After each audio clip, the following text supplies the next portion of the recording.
बोल जयकारा बोल मेरे श्री गुरु महाराज की जय। श्री अमर ज्योति दर्शन। उन्हीं दिनों लंदन से एक परिवार श्री दर्शन के लिए आया हुआ था। श्री सद्गुरुदेव जी महाराज भक्तानियों की तरफ एक बिल्डिंग का निर्माण करवा रहे थे। वहां पर सब शरणागत मिस्त्री और भक्तजन सेवा में लगे हुए थे। श्री गुरु महाराज जी स्वयं वहां विराजमान होकर सेवा कार्य करवा रहे थे। वह परिवार भी वहां आया। श्री गुरु महाराज जी ने फरमाया, भक्त जी, कल आपने यहाँ देखा कि इस बिल्डिंग पर अभी चौखट भी नहीं रखी गई थी, लेकिन आज देख रहे हैं कि यह एक मंजिल तक बनकर तैयार हो गया है। क्यों? लंदन में भी ऐसा होता है क्या? भक्त जी ने विनय की, महाराज, आपके यहाँ तो विश्वकर्मा को जो आदेश दे वह तत्क्षण हो जाएगा। लंदन में तो मिस्त्रियों को दैनिक मजदूरी भी पाउंड्स के हिसाब से देनी पड़ती है, तो भी वे एक दिन में 3 फुट ऊंचाई से अधिक दीवार नहीं बनाते। श्री वचन हुए, भक्त जी, विश्वकर्मा तो इस सेवा को करने के लिए तरसता है। हमारे ये शरणागत सेवक ही सब विश्वकर्मा है। इनके अंदर दिन रात निष्काम भाव से सेवा में जुटे रहने की जो उमंग है, उसकी मिसाल कहीं भी देखने को नहीं मिलती। उसी समय आपने सब भक्तों को पास बुलाकर प्रसाद दिया और लंदन वाले भक्त की वार्ता सुनाई। सबने श्री चरणों में विनय की। यह सब आपके श्री दर्शनों की शक्ति है जो अंतर में उत्साह भरती है और हमें नाम मात्र भी थकावट नहीं होती।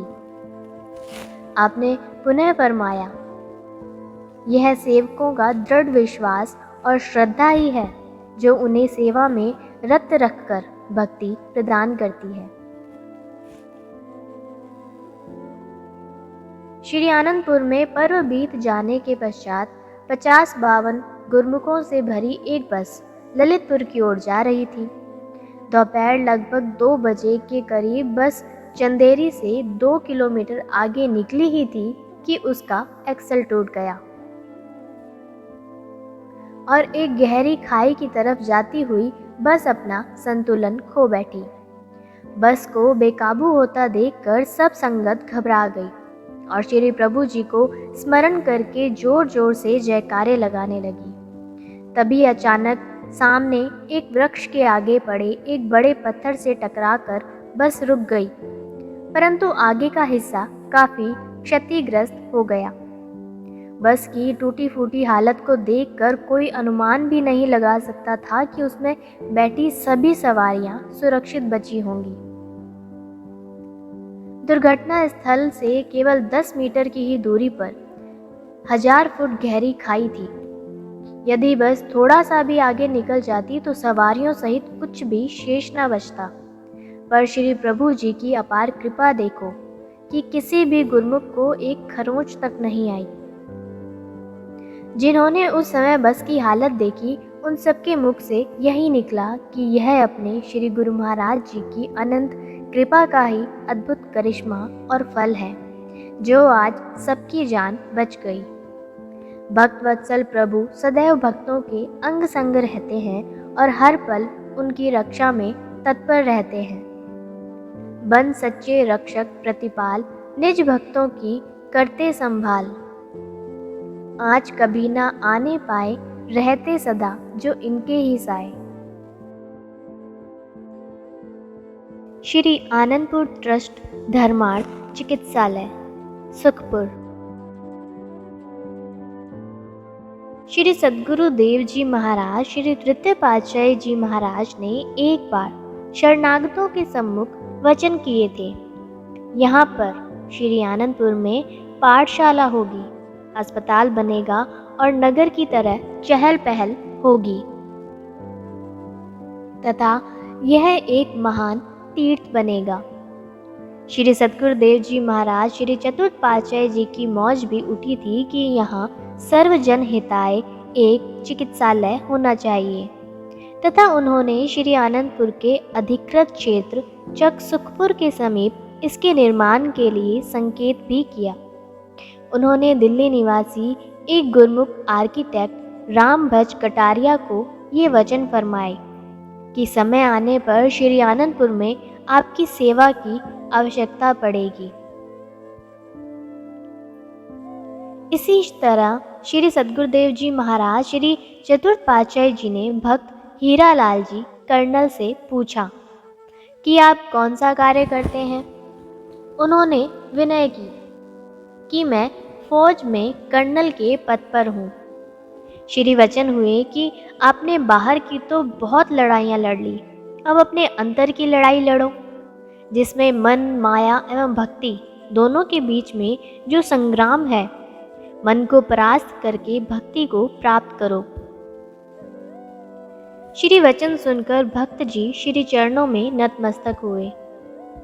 परमारथ पद के सिरमौर सर्वजन हितैषी श्री श्री 108 श्री सद्गुरुदेव जी महाराज श्री पंचम पातशाही जी ने आत्मिक उन्नति के साथ साथ शारीरिक स्वास्थ्य नियमित रखना भी आवश्यक समझा। समय पाकर आपने एक बार मौजवश महात्मा सद्गुरु सेवानंद जी श्रीमान जी से कहा, हमारा विचार है कि महापुरुषों के वचन भी साकार हों और यहाँ समीप ही एक बहुत बड़ा चिकित्सालय बने। उसके लिए कोई ऐसा भक्त हो जो उस चिकित्सालय को बनाए भी और चलाए भी।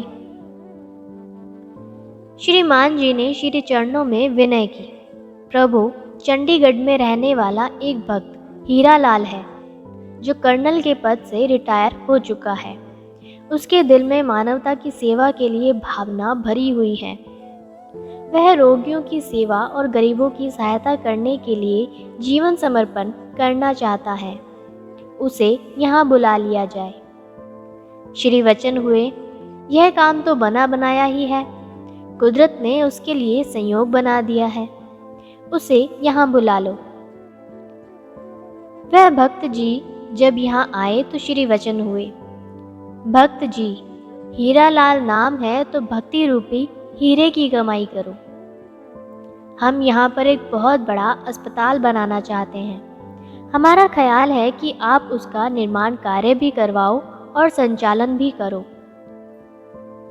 सबके साथ मधुर भाषण, सद्व्यवहार, विनम्रता से चलना, ताकि रोगियों के आधे दुख का निवारण तो उससे ही हो जाए। भक्त जी ने श्री मौज के आगे शीश झुका दिया।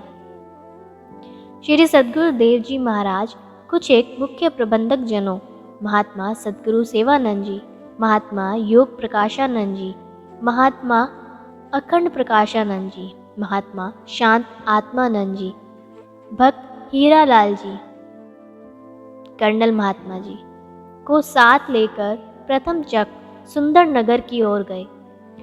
लेकिन श्री प्रभु जी को वह जगह अस्पताल के लिए उचित नहीं लगी। फिर उन्होंने सुखपुर चक के क्षेत्र का निरीक्षण किया, परंतु यह जगह भी उन्हें पसंद नहीं आई।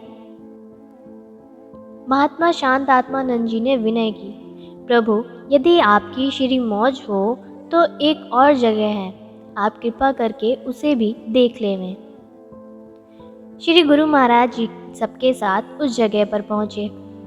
वह जगह लाल मिट्टी के टीलों से बनी एक पहाड़ी के रूप में थी।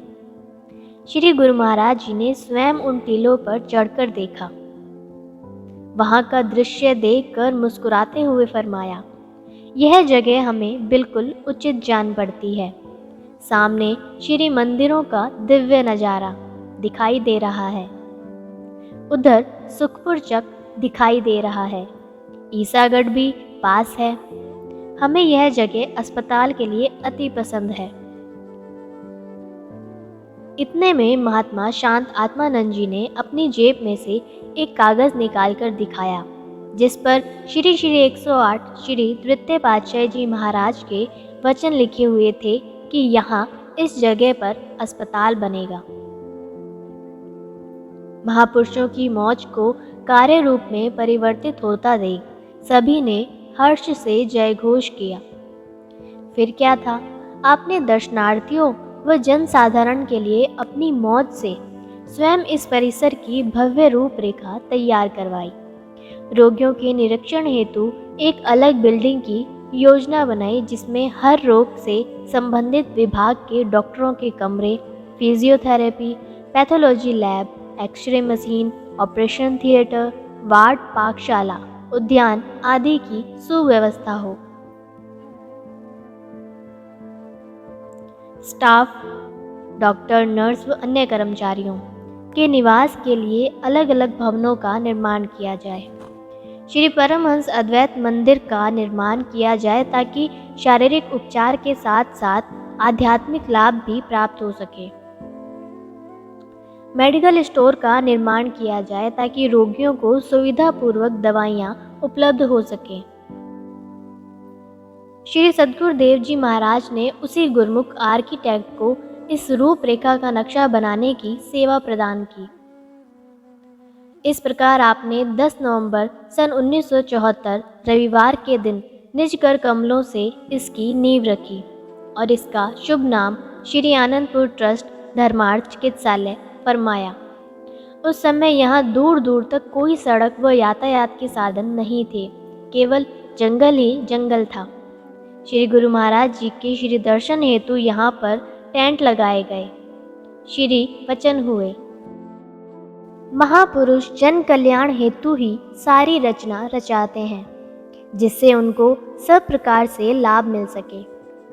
महापुरुषों को अपने हित की कोई आकांक्षा नहीं होती। वे सदैव रूहों के कल्याण के लिए साधन जुटाते हैं। श्री आनंदपुर दरबार की तरफ से आज जो श्री आनंदपुर ट्रस्ट धर्मार्थ चिकित्सालय सुखपुर में नींव रखी गई है, इसका एक महान उद्देश्य है। यहाँ पर आसपास के ग्रामीण लोगों को तथा शिवपुरी, गुना, अशोकनगर आदि स्थानों के लोगों को स्वास्थ्य लाभ प्राप्त होगा। श्री आनंदपुर की रूहानी किरणों का प्रभाव सुखपुर में आकर उपचार करने वाले रोगियों पर भी पड़ेगा। सुखपुर में स्थायी रूप से सेवा करने वाले गुरमुख एवं श्री आनंदपुर के शरणागतों को दुगुना लाभ होगा। वे शारीरिक चिकित्सा भी करवा सकेंगे और आध्यात्मिक लाभ से भी भरपूर रहेंगे। नींव के शुभ उद्घाटन के उपलक्ष्य में आप सबको मुबारक हो। श्री आनंदपुर में स्थान स्थान पर होने वाले निर्माण कार्य के साथ साथ श्री सद्गुरुदेव जी महाराज इस चिकित्सालय के निर्माण की ओर भी विशेष ध्यान देते हुए श्री आनंदपुर से कुछ गुरमुखों को सुबह से सायंकाल तक यहाँ सेवा करने के लिए भेजते और स्वयं भी समय समय पर श्री दर्शन देने के लिए यहाँ कृपा फरमाते। श्री आनंदपुर के समस्त प्रबंधक जन श्री सद्गुरुदेव जी महाराज के सभी कार्यों को इतनी तीव्रता से संपन्न करवाने की अलौकिक शक्ति को देखकर दंग रह जाते। महापुरुष पल भर को भी आराम करके नहीं देखते। कहाँ श्री आनंदपुर की विशाल रचना और उसके साथ साथ श्री संत नगर, श्री प्रयागधाम का विकास और फिर पर्व पर आई हुई संगत को विशेष समय प्रदान करना और नित्य प्रति सब सेवाओं पर स्वयं निरीक्षण तथा श्री दर्शन देने हेतु पधारना, ताकि गुरमुख प्रेमियों के दिल में सेवा की उमंग और उत्साह भरपूर बना रहे। इस चिकित्सालय का निर्माण कार्य बड़ी तीव्र गति से चला। अतः 8 अप्रैल सन 1977 शुक्रवार के दिन श्री सद्गुरुदेव जी महाराज ने श्री आनंदपुर के शरणागतों व बाहर से आए हुए प्रेमी जिज्ञासुओं के सम्मुख यहाँ गेस्ट हाउस के बाहर प्रांगण में बने सुंदर श्री सिंहासन पर विराजमान होकर इसका उद्घाटन बड़ी धूमधाम से किया। श्री आज्ञा से श्रीमान महात्मा गुरु दर्शनानंद जी ने इस अस्पताल के विषय में जानकारी देते हुए बताया कि जिस स्थान पर आज हम एकत्रित हुए हैं और जो इस अस्पताल का रूप आज सामने दिखाई दे रहा है, इसके लिए हमारे प्रातः स्मरणीय श्री 108 श्री द्वितीय पातशाही जी की मौज थी कि यहाँ एक बहुत बड़ा उपचार हेतु चिकित्सालय होगा। इस स्थान को उन्होंने ही चुना था और साथ ही फरमाया था कि समय आने पर इसका कार्यभार संभालने हेतु भक्तजन स्वयं आकर सेवा का कार्य करेंगे। यहाँ पर दूर दूर से लोग आकर अपना उपचार करवाकर लाभान्वित होंगे। आज उनकी इस मौज को हमारे श्री सद्गुरुदेव जी महाराज श्री पंचम पातशाही जी ने साकार रूप प्रदान किया है। इसके पश्चात महाप्रभु जी ने अपने पावन प्रवचनों में फरमाया।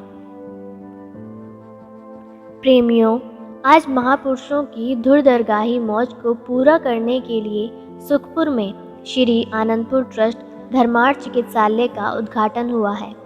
इसमें दूर दूर से रोगी आकर अपना इलाज करवाएंगे और शारीरिक रोगों से स्वास्थ्य लाभ प्राप्त करेंगे।